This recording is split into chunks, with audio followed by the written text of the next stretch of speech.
November 11th was set aside by President Woodrow Wilson in 1919 after the close of World War I and the Congress of the United States of America to be Armistice Day, to recognize those who served, but especially those who have died in combat since the Revolutionary War and extending at that time all the way up through World War I.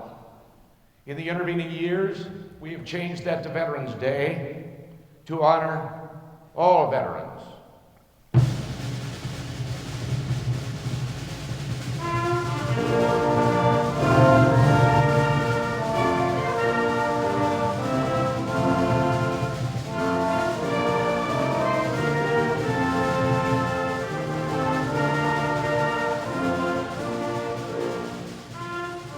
Our veterans serve our country selflessly, often in the face of great sacrifices and suffering.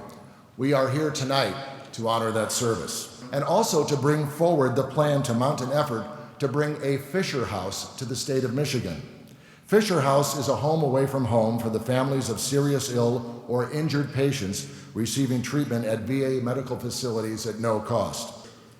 We hope to bring to you this evening an engaging evening of storytelling from fellow veterans who have found their own voice and are braving this mighty stage here at Hill Auditorium to share their story of service with you. We are very fortunate tonight to welcome distinguished guests of honor to share their thoughts with you on this Veterans Day 2015. It's my pleasure to welcome the Honorable Debbie Dingell, representing Michigan's 12th Congressional District. Our next special guest is Lieutenant Governor of the state of Michigan, Brian Calley.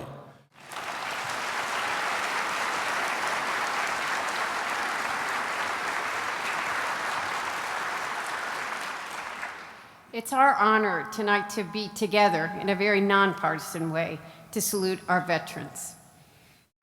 Thank you so much for your service. We live in the greatest nation that the world has ever known, and we owe it to you. Thank you.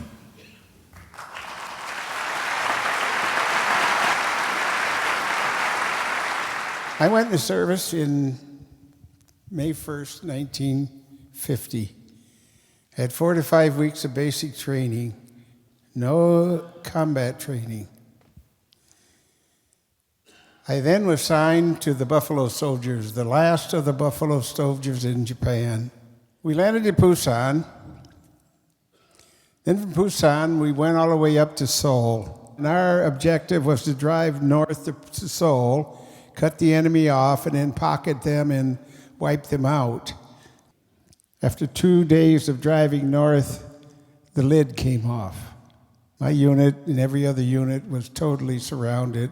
Our radios had frozen. The temperatures had dropped between 45 and 40 below zero. And you got to remember, we still got summer clothes.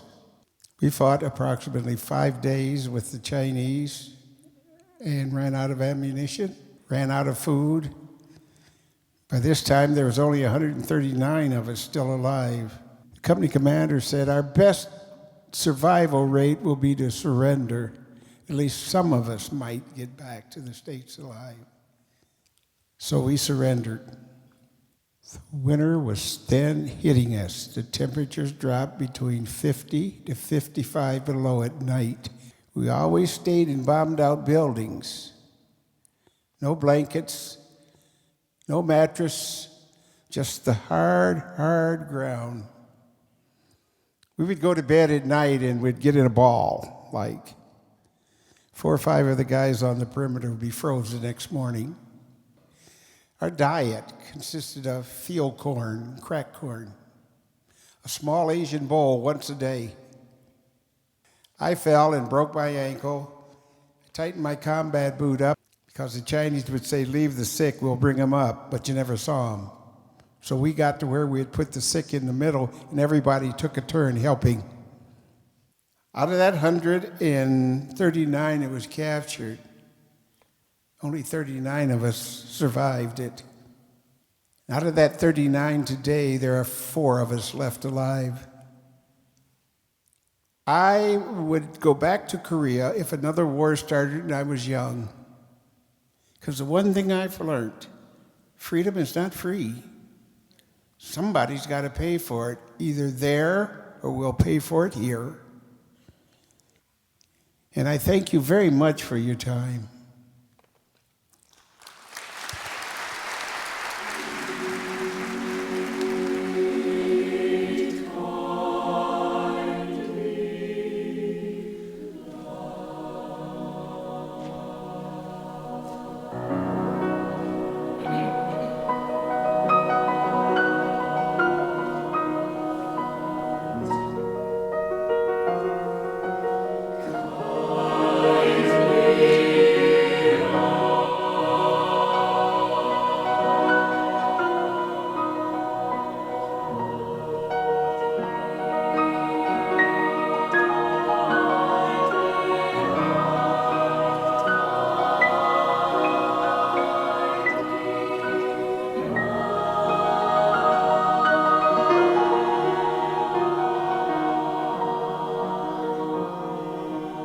In my 2 decades in the Army, I've been stationed many places, from Honolulu, Hawaii to Fort Bragg, North Carolina. I've been to every state in the United States, except Alaska, and I've been all over the world.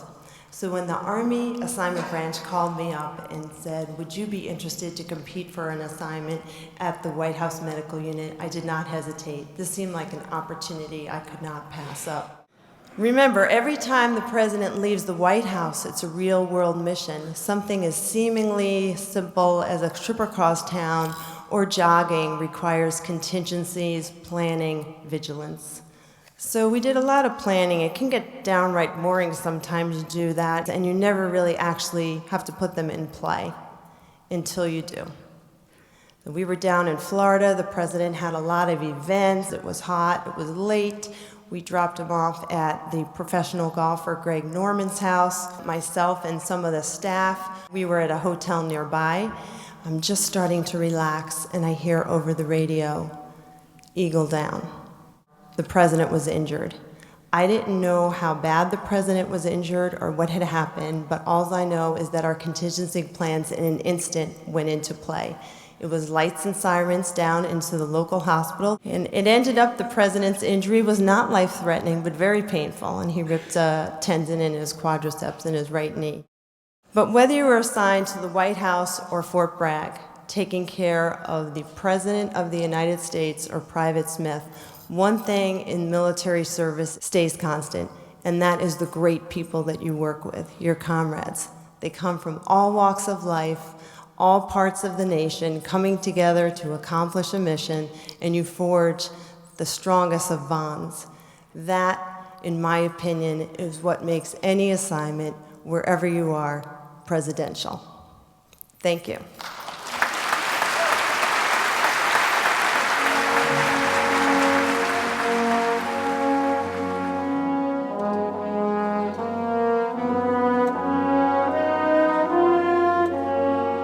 I'm taken back to a night 46 years ago in the Mekong Delta, Vietnam.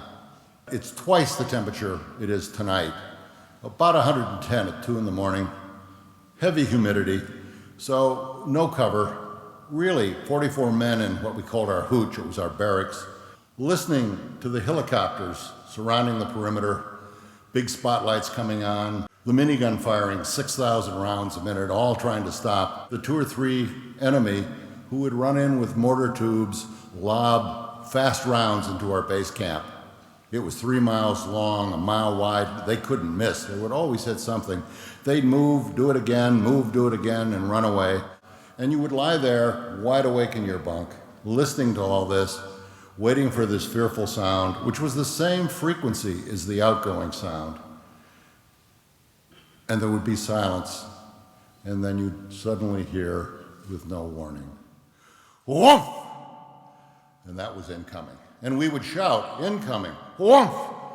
And we'd be up and running, "Incoming!" And we were sprinting down the stairs. We had a bunker right next to us, a bomb shelter, if you will.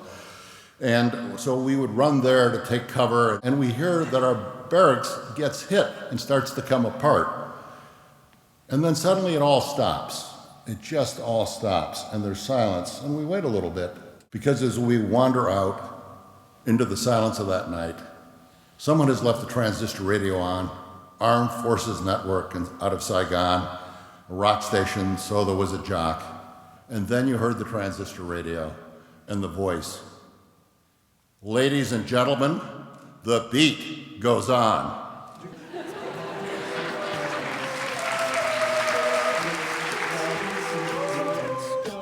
I'm gonna fight 'em all. A seven-nation army couldn't hold me back. They're gonna rip it off, taking their time right behind my back. And I'm talking to myself at night because I can't forget. Oh, back and forth through my mind behind a cigarette. And the message coming from my eyes is leave it alone. Leave it alone. Leave it alone. Oh yeah. Leave it alone. It was just another day in Iraq when he was shot and killed. No dramatic battle was fought, no objectives were met. He was killed, and the war went on. We had just set up a patrol base in an Iraqi home. We found places to lay our gear, 3rd Squad went on post, and the rest of us relaxed or got ready for a patrol. As I walked up to the roof, a single shot rang out. I thought nothing of it at the time. We had all been sniped at in this area before. This time was different. The call for the corpsman went out. They were already with him by the time I got up there. I turned and ran down the stairs, yelling for all the drivers to get out to the trucks. We all knew that he had been shot in the head. The wall around the roof was too high to have gotten hit anywhere else. My only thought at the time was getting our wounded brother to the surgical unit at TQ Air Base as quickly as possible. The men in the back of the Humvee with him had to hold the back of his skull together to keep any more of his brains from spilling out than already had. And our corpsman performed a miracle, keeping him alive.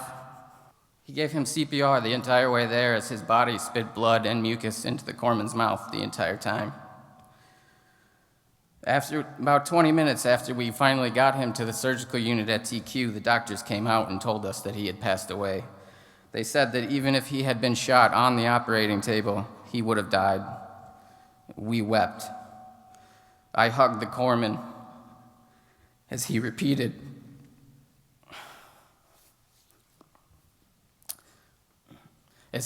I couldn't save him. I couldn't save him.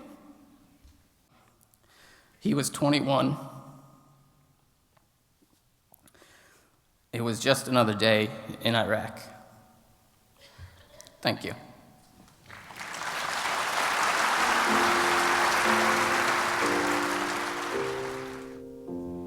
As the storm clouds gather far across the sea, let us pledge allegiance to a land that's free. I watched the flag pass by that day and fluttered in the breeze. A young Marine saluted it, and then he stood at ease. I looked at him in his uniform, so young, so tall, so proud. With hair cut short and eyes alert, he'd stand out in any crowd. I thought how many men like him had fallen through the years.